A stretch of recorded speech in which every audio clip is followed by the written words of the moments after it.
Bueno, bienvenida o bienvenido a este bloque de astrología donde vamos a seguir profundizando un poco más y dando más información de lo que es la historia de la astrología. Así que ahora te voy a compartir la pantalla para seguir con toda la parte teórica y darte cuenta de ya todo lo que hemos visto. Hemos visto en la historia de la astrología la parte animista, de defensa, donde el individuo era lo que se llama prehistórico. Vimos la parte vitalista y de producción en todo lo que es Egipto, en todo lo que fue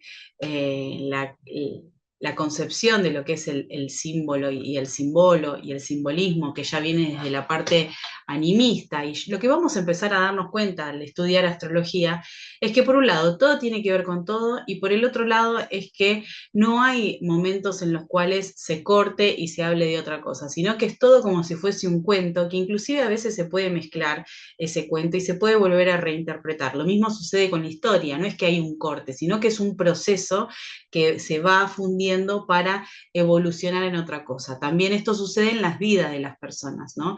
No es que un día una persona cambia de un momento para el otro. Sí puede generar cambios, sí puede generar transformaciones, pero todo eso necesita un tiempo determinado. Y a veces después nos olvidamos cuál fue la decisión que tomamos o qué fue lo que nos hizo el clic para poder empezar a cambiar. Lo mismo sucede al momento de poder enseñarles a ustedes o trasladarles la información un poco resumida, pero importante de lo que es la historia de la astrología. Seguimos ahora con la etapa psicomental, que es un poco más cercana a lo que es nuestra sociedad o los pensadores de aquel momento, los filósofos de aquel momento, que también nos han colaborado y nos han ayudado a poder interpretar la astrología en sí misma, pero ahí también podemos ver esas definiciones que a veces se mezclan con lo que es psicológico. Hay veces que a mí me pasó que he dado definiciones astrológicas y me han dicho, pero eso es de tal pensador filósofo, o eso es de tal psiquiatra, o eso es de tal psicólogo. En realidad está todo como mezclado, entonces vos aprendiendo astrología también estás aprendiendo diferentes cosas que están relacionadas a otro tipo de ciencias o tecnicaturas. Y eso te va a pasar en la cotidianidad mientras más empieces a aprender astrología. Bien, seguimos con la etapa psicomental del cambio de pensamiento que sucede en el siglo VI después de Cristo. Entonces vamos a seguir con las filminas. Acá tenemos una imagen donde vemos un cuerpo físico que está representado con distintos símbolos que hablan del zodíaco, ¿no? Entonces empezamos a hablar de la armonía de las esferas. Es una antigua teoría de origen pitagórico basada en la idea de que el universo está gobernado según las proporciones numéricas armoniosas y el movimiento de los cuerpos celestes según la representación geocéntrica del universo. El Sol, la Luna y los planetas. Se rige según proporciones musicales y las distancias entre planetas corresponderían según a esta teoría y a los intervalos musicales. Acá vamos a hacer un stop. Esta imagen representa lo que en cada parte del cuerpo representa cada signo zodiacal, ¿sí? Y también representa cada planeta, o sea que nosotros en nuestro cuerpo podemos ver la interpretación o buscar cuestiones afines a signos o a planetas según la parte del cuerpo en el que estamos hablando. Por ejemplo, Tauro rige la garganta, Aries la cabeza, Leo el corazón, dentro de algunas cuestiones. Pero también la astrología es como si fuese, o el estudio de la astrología a nivel planetario, es como si fuese algo rítmico, algo que tiene que ver con la vibración.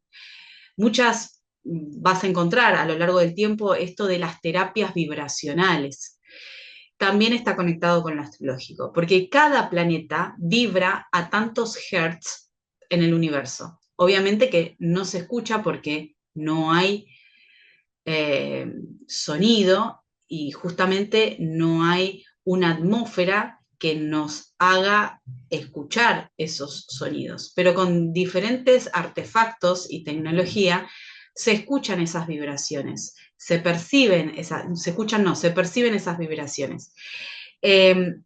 lo que hace, por ejemplo, las terapias que tengan que ver con los cuencos tibetanos o lo mismo la musicoterapia, está relacionado a lo vibracional.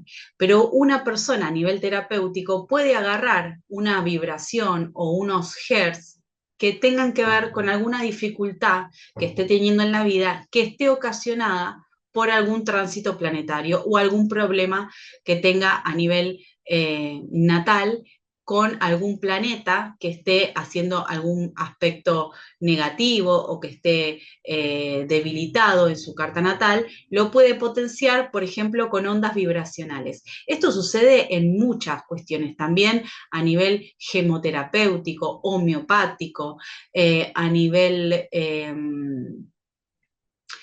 diferentes, digamos, diferentes técnicas hay ahora que se llaman también medicinas complementarias, que hablan también de lo astrológico y de lo vibracional, que en realidad, por decirlo una redundancia, estos viene desde el área astrológica de la vibración de cada uno de los planetas y de cómo esos planetas influyen en nosotros.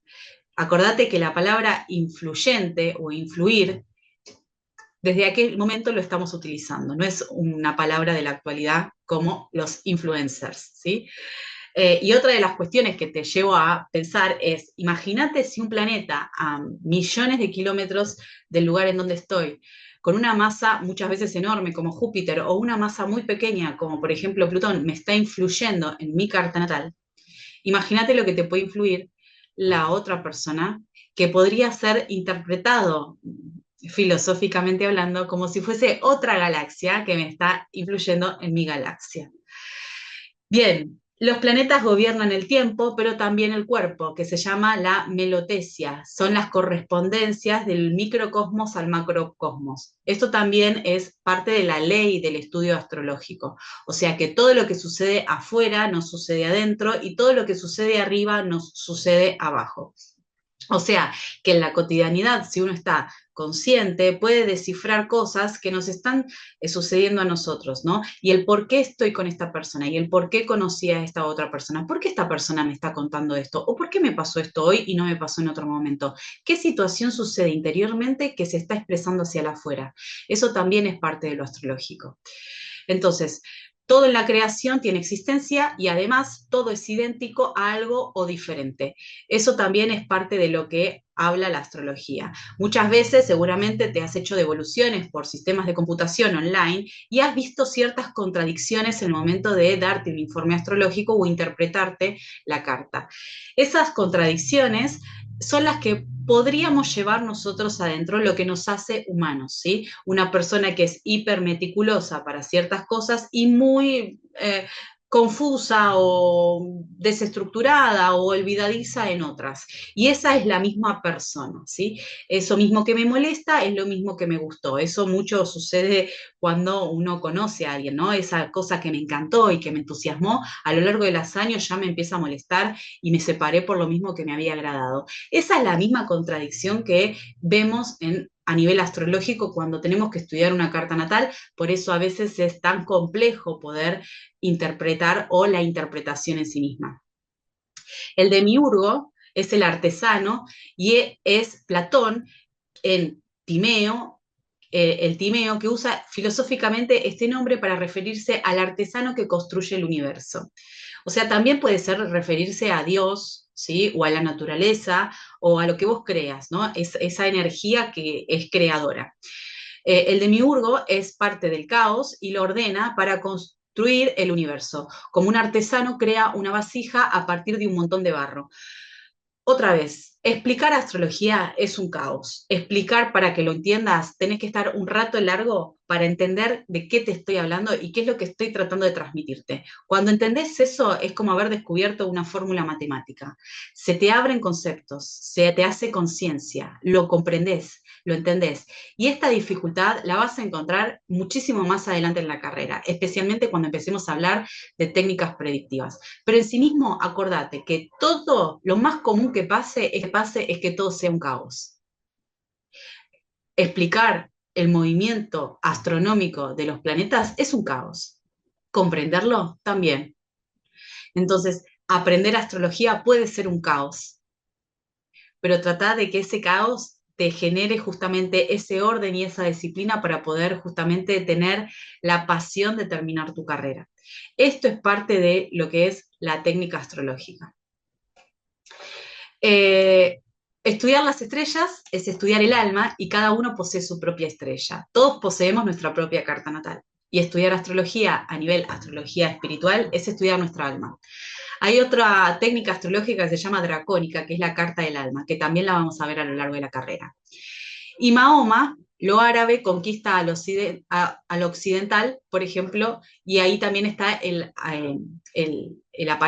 aparece también Aristóteles, ¿no? Como un pensador en el cual también nos da muchísima información filosófica, que obviamente la hemos aprendido en la escuela primaria y en la escuela secundaria, pero que también nos invitan a reflexionar, que es parte también de todo el proceso del comprender y el aprender astrología. Luego aparece la era cristiana, ¿sí? Cristo, o la era cristiana, mejor dicho. Entonces tenemos a Polotinio, año 2 después de Cristo, vuelven las ideas de Platón, ascensión del alma, el bien y el mal, escribe Porfirio las 9 Eneadas, que son tomos de astrología.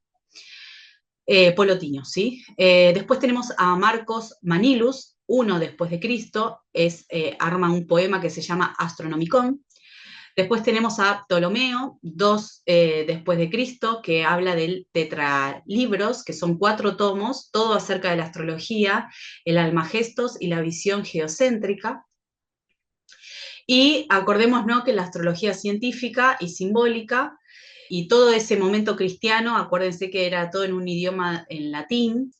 Acá también aparece, y yo porque estudio también para ser actriz, aparece en todo lo que es la era cristiana parte de la historia del teatro, en donde justamente el lenguaje era en latín y necesitaban tener más fieles, entonces empezaron las obras de teatro dentro de la iglesia con todo lo que es los misterios, ¿no? Y el recorrido del Vía Crucis y los misterios de Cristo. Entonces ahí empezaban las personas del barrio a representar y a interpretar a los distintos personajes bíblicos, y ahí empezó también el teatro. Pero yendo un poco a lo que es astrológico, está la astrología científica y simbólica, el zodíaco siderio y el zodíaco tropical, y esto que habíamos hablado en los otros bloques con respecto a la precesión de los equinoccios. Hoy en el otro bloque te dije que estamos 30 grados desfasados, porque digamos es una globalidad, pero justo estamos 24 grados desfasados de lo que es una constelación y un signo zodiacal. Y obviamente aparece la imagen de el ángel caído, del malo de la película, ¿no? Del diablo, y todo lo que genera las pasiones también de la era cristiana. Está también el mito, ¿sí? De estas 3 mujeres, que son las moiras, que son las que rigen el mundo, ¿no? Y rigen el destino y también rigen nuestra vida. Todas las cosas se encuentran fijas y obedecen a las leyes inmutables. Da la vida a los hombres y en el momento de nacer determina los años que vivirán y los cambios que sufrirán y su fortuna. Esto también se puede ver a nivel astrológico. Cada vez que analizamos una carta natal, decimos que nosotros a través de ese simbolismo, que es infinito en su análisis en sí mismo, podemos ver todo lo que le va a pasar a la persona en su vida. No podemos saber en qué momento, pero sí podemos saber qué es lo que le va a pasar, a qué se puede dedicar, las emociones que puede tener, las situaciones que puede vivir y cuánto puede también vivir y cómo será su vida, si será afortunada o no. Todo eso decían esta mitología de las moiras, que Cloto era la hilandera, Atropos era la que medía, ¿no? O que asignaba la cantidad de vida que esa persona iba a vivir, y la Chesis, que era la rígida e inflexible, la que tenía la tijera, y equivalente a la mitología romana, que son las parcas, ¿no? El momento de muerte era la Chesis que cortaba el hilo, ¿no? Y la vida de la persona. En astrología también puede ser reinterpretado, ¿no? Como el planeta Saturno, ¿no? Como el límite, la muerte, y después, obviamente, los otros planetas sociales, como Urano, Neptuno y Plutón, que también los vamos a ver como parte de astrología moderna. Claudio Ptolomeo, en el año 100 al 178 después de Cristo, hizo el Tetrabiblos. Después en Egipto, egipcio que escribía en griego y vivía en Alejandría, y seguía el plan de Aristóteles como base científica. Se convirtió en el arquitecto del universo medieval, y su teoría del movimiento planetario siguió hasta Copérnico en 1400 años más tarde. Fundamentó el horóscopo de la concepción y del nacimiento. También hay astrología que se dedica a ver el momento de la concepción del individuo. Luego también una de las más viejas astrologías es la astrología judiciaria, o también llamada astrología horaria, electiva o de decumbiture. La astrología horaria es esa astrología que es como mancia, ¿no? Es esta parecida quizás al tarot, de emitir una pregunta al universo y que el mismo universo te responda. Luego está la astrología electiva, que es elegir el mejor momento para. Y luego está la decumbiture, que significa caer de cúbito, que era la astrología que aplicaban los médicos al momento de visitar a un enfermo. Preguntaban cuándo era el momento en que había caído en cama. Y ese momento también te daba información de qué era lo que tenía, dar un diagnóstico y de cómo curarlo.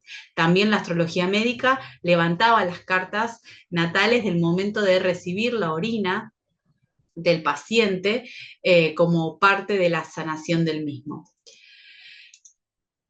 Luego, para seguir sumando en todo lo que es la historia de la astrología y conocer un poco más lo que estamos estudiando, aparece en el siglo XIII Santo Tomás de Aquino, que dice que los planetas inclinan pero no obligan. Esto nos da un panorama muchísimo más flexible de lo que era la astrología determinista, que te hablaba de que tu vida era en un inicio, tenías un recorrido y un final, ¿sí? Y que se dedicaba justamente a dar juicios certeros y juicios exactos, prácticos para la cotidianidad de aquel momento. Luego viene Santo Tomás de Aquino con otro modelo de pensamiento en el cual te decía, sí, los planetas te hablan de una probabilidad, o que vos hagas o que vos decidas tal o cual cosa según tu personalidad o según también tu experiencia a nivel filosófico. Pero Santo Tomás de Aquino te dice que los planetas pueden inclinarte hacia esa toma de decisiones, pero no te pueden obligar. O sea que también tenés posibilidad de cambiar tu destino haciendo otra cosa distinta o diferente a lo que venís haciendo. Y luego, con la, digamos, hoy a nivel astrológico, te podría decir que la astrología no sirve para justificarse, ¿sí? Sirve para comprenderse, pero no para justificarse, sino sí sirve para mejorarse y tratar de ser cada día mejor. Por esto que te quiero decir, si vos sos de un signo zodiacal o si tenés la luna en una posición, no nos podemos justificar y decir yo soy así porque tengo el sol así y la luna así. No, yo soy así de esta forma, pero podría ser también de tal otra, experimentar otras cosas o modificar esas energías negativas que no le hacen bien a mi entorno ni me hacen bien a mí para poder ser mejor. Eso sería también otra forma de ver la astrología. Dos de los días principales de los astrólogos en los cuales nos decimos feliz día del astrólogo, el primero es el 6 de enero. Este día fue otorgado a nivel creencia, ¿no? Digamos que es un hecho el 6 de enero por los tres Reyes Magos, que también eran astrólogos que seguían a la estrella de Belén, pero tienen un trasfondo de la creencia cristiana. Luego está el 20 de marzo, que es cuando el Sol inicia en el signo de Aries, que es el día del astrólogo científico. En realidad podemos festejar los dos días. Yo en particular festejo los dos porque soy astróloga y también soy cristiana. Y gracias a la astrología me volqué al estudio justamente del cristianismo para seguir averiguando desde dónde venían tantas creencias y tantos simbolismos. Pero vos podés festejar los dos días o cualquiera de los dos según qué tipo de astrología te guste o qué tipo de astrólogo o astróloga te sientas en el futuro. Uy, se me fue un poquito más para acá. Bueno, las personas importantes ahora de astrología, y vamos a culminar con esto porque ahora te voy a dar gente reconocida que has estudiado, pero que quizás ni sabías que era astrólogo. Una de las personas es Guido Bonatti, ¿sí? Que fue un famoso astrónomo y astrólogo italiano en el siglo XIII y fue astrólogo horario y judiciario, de esta astrología de Mancia, ¿no? Esta astrología que le preguntabas al cielo y el cielo te respondía. Era astrología completamente práctica, no iba a lo psicológico. Luego tenemos a Nostradamus, gran conocido, fue un boticario francés y supuesto adivino, más conocido por su libro Les Prophéties, en español Las Profecías, y una colección de 942 cuartetas poéticas que supuestamente predicen el futuro, y el libro se publicó por primera vez en 1555. También está Nicolás Copérnico, matemático, astrónomo y canónico católico, que formuló la teoría heliocéntrica del sistema solar y concebía en primera instancia por Aristarco de Samos, un antiguo astrónomo griego que formuló tal modelo y unos 18 siglos antes. Luego también tenés a Kepler, que fue una figura clave en la revolución científica y fue un astrónomo, astrólogo y matemático alemán, conocido fundamentalmente por sus leyes sobre el movimiento de los planetas en sus órbitas alrededor del Sol, y quiso descubrir nuevamente el sonido de las esferas, esta cuestión vibracional la que te había hablado anteriormente, y descubre el movimiento de los planetas y da los aspectos menores, que son los que nosotros estudiamos, ¿no? Tanto los aspectos mayores como los aspectos menores, que son ángulos que hacen los planetas en el cielo y que también dan características de las cuestiones positivas o negativas que nos puedan llegar a ocurrir tanto en carta natal como en la parte predictiva. Luego está Jean-Baptiste, que fue un naturalista francés, uno de los grandes hombres de la época de sistematización de la historia natural, cercano a su influencia a Linneo, Leclerc y Cuvier.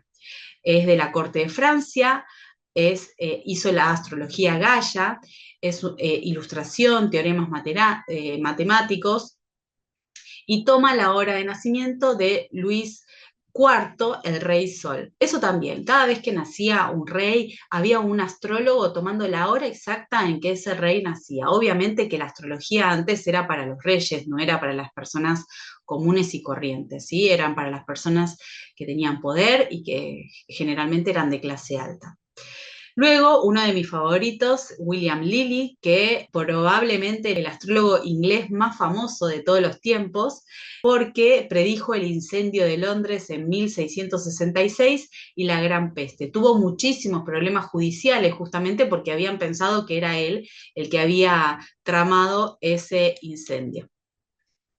Luego tenemos a Nicholas Culpeper, que fue un botánico, herborista, médico y astrólogo inglés, y sus libros publicados incluyen el English Psychican y el Complete Herbal, que contiene un rico acervo de conocimiento farmacéutico y de plantas medicinales, y el Astrological Judgment of Disease from the Decumbeture, bueno, esta cuestión de los médicos que analizaban cuando la persona o el paciente caía en cama, que es uno de los documentos más detallados que tenemos en la práctica de la astrología médica. Después tenemos a Colbert, que era economista y jurista, 1666 francés, que hace la ley donde la astrología queda fuera de las universidades, y lo único que quedó en el almanaque son las fases lunares para los agricultores. A esta persona no la queremos demasiado, porque justamente hasta aquellos momentos la astrología era una materia dentro de las universidades. Y empezó a ser como si fuese una especie de brujería o cuestiones que tenían que ver con el diablo. Y no por nada fue sacado de las universidades en 1666. El número lo dice todo a veces. Luego tenemos a esta señora y a este señor, que es la Sociedad Teosófica y tiene una ideología ecléctica y pretende unificar la ciencia, la filosofía y la religión en una sola doctrina denominada secreta, pero a la vez al alcance de quienes estén dispuestos a desvelarla. Elena Blavatsky, también conocida como Madame Blavatsky, fue una escritora, ocultista y teósofa rusa. Alan Leo, que es un importante astrólogo británico, escritor y editor, masón también y teósofo. Es considerado por muchos como padre de la astrología moderna. Luego tenés a Isaac Newton, físico, teólogo, inventor, alquimista y matemático inglés, y habla también Isaac Newton en defensa de la astrología en algunos informes. Y luego uno de los más conocidos y más contemporáneos, que es Carl Gustav Jung, que fue un médico psiquiatra, psicólogo, astrólogo y ensayista suizo. Y Michael Gauquelin, que fue psicólogo y estadístico francés, que junto a su primera mujer, François, realizó un controvertido estudio estadístico de la astrología. Hasta acá vimos todas las personas famosas y todo lo que tenía que ver con la astrología y la historia de la astrología. Te espero en el próximo bloque.